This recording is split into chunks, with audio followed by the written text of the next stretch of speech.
ලෝකයේ ආකර්ශනීයම කාන්තාවන් ඉන්නේ මොන රටේද කියලා ඔයා දන්නවද? ඉස්සෙල්ලම බලමු මොන රටද මේ ලැයිස්තුවේ අන්තිම ස්ථානය ගන්න කියලා. බය වෙන්න නම් දෙයක් නැහැ. මොකද මේ ලංකාව නම් නෙවෙයි. ඒ තමයි එක්සත් රාජධානිය. අනෙක් විශේෂම දේ තමයි ඔවුන් තවම කිසිම ලෝක රූ රැජින තරගයකින් ජයග්‍රහණය කරලා නැහැ. හරි දැන් අපි බලමු මොන රටේද ලස්සනම කාන්තාවෝ ඉන්නේ කියලා. පස්වෙනි තැන මෙක්සිකෝව. මෙක්සිකෝවට ප්‍රධාන රූ රැජින කිරුළු 3ක් තියෙනවා. මෙක්සිකන් කාන්තාවන් ස්වභාවික සුන්දරත්වය වගේම දීප්තිමත්ම පෞරුෂයක් තියෙන අය විදිහට ලෝකෙම ප්‍රසිද්ධයි. අංක 4.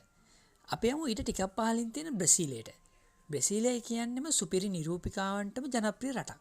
ඔවුන් ලෝක රූ රැජින කිරුළු 2කුත් දිනාගෙන තියෙනවා. තුන්වෙනි ස්ථානයේ දිනාගෙන තියෙන්නේ ඇමරිකා එක්සත් ජනපදයේ. ඔවුන් තමයි දැනට වැඩිම ලෝක රූ රැජින කිරුළු ප්‍රමාණයක් හිමි කරගෙන තියෙන රට වෙන්නේ. ඒ කිරුළු 9ක්. ඊට හේතු වෙලා තියෙන්නේ විවිධ ජාතීන්ට අයන් කාන්තාවන් මේ රටේ ඉන්න එක. දෙවෙනි ස්ථානය ලබා ගන්නේ පිලිපීනය. මේ නැගෙනහිර ආසියානු රට ලෝක රූ රැජින කිරුළු 4ක් හිමි කරගෙන තියෙනවා. කාන්තාවෝ වගේම ඒ රටෙත් ලස්සනෙන් නම් කිසිම අඩුවක් නැහැ.